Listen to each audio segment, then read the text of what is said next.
For roughly 15,000 years, the human experience was remarkably consistent. Most people lived on or very close to the land that provided their food.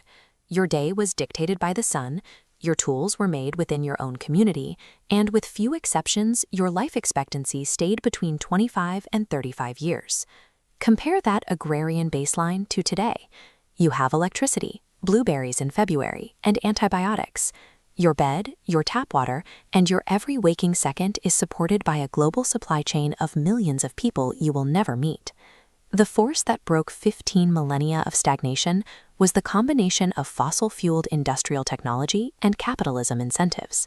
When we look back at this shift, we tend to use two contradictory lenses. We either see a triumph of engineering that increased the global standard of living, or a dystopian system built on the physical destruction of the working poor. To understand the modern world, we have to look at industrial capitalism as a trade-off. It created wide-scale prosperity, but it did so by treating human labor as a raw, expendable resource. In the mid-1700s, Britain possessed a unique set of economic variables. It had large supplies of coal located near the surface, making it cheap to mine. At the same time, British wages were the highest in the world, tripling the wages of laborers in cities like Beijing or Venice. This created a strong incentive to replace expensive human labor with cheap energy. But coal mines constantly flooded, so steam engines were built to pump the water out. These engines needed more coal to run, which in turn allowed for deeper mines and even more fuel for factories. It became an accelerating loop. As those steam engines moved into the mills, they enforced a new mechanical schedule. Work was no longer dictated by the changing of seasons or the setting of the sun, but by the precise ticking of the clock and the start of the factory shift.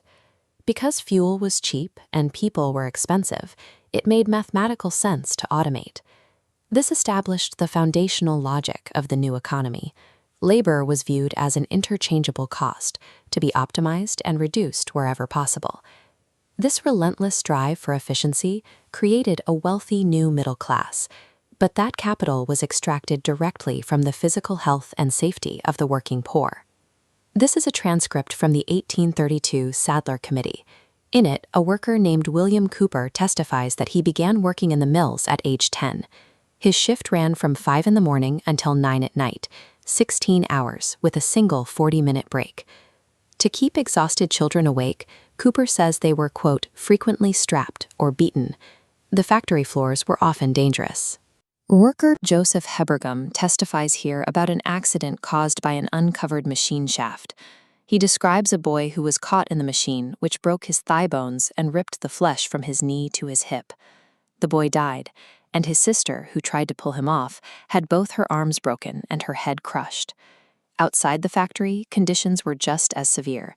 Friedrich Engels documented the industrial slums of Manchester, describing unpaved streets and stagnant, stinking puddles. He wrote that the main river was, quote, coal-black and full of stinking filth and rubbish, which it deposited on the banks right next to the workers' cabins. In its early form, the industrial engine was optimized solely for production. It treated human beings as disposable fuel. That is the human cost. But to see the full picture, we have to look at the statistical trends of the era, which challenge the idea that industrialization was purely a catastrophe. Historical analysts like Robert Hessen argue that the factory system did not invent child labor. In the pre-industrial agrarian era, extreme poverty and starvation were the norms. For tens of thousands of children, the factory system provided a wage that allowed them to survive into adulthood when they otherwise would have died in infancy. The data shows a sharp increase in survival rates. Between 1730 and 1829, the proportion of children in London dying before age 5 dropped from roughly 74% to 31%. In a matter of decades, population growth reached a rate that had no previous parallel in history. Mechanized mass production also made daily life more comfortable. This 1831 excerpt points out that average people suddenly had access to better-built houses, cheaper clothing, and faster travel, luxuries that were once entirely out of reach for the working class. The same efficiency that broke bones in the mills also shifted the global standard of living. It lowered the cost of goods and created the very concept of widespread material abundance. We are still wrestling with this paradox. In 1976, communist East Germany faced riots because the state couldn't provide enough coffee.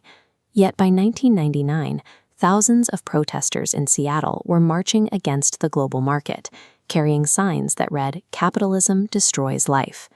Capitalism is historically unmatched at generating complex, demand-driven goods, but it also consistently alienates the people who produce them. Today, we face the ultimate side effect of this 250-year engine. Scientists have proposed that we live in the Anthropocene, a new geological epoch defined by human-driven alteration of the Earth's climate and geology. Industrialization provided the mechanical capacity to produce enough goods to support a much larger population. The unresolved challenge we face now is how to distribute that wealth humanely, without exhausting the planet in the process.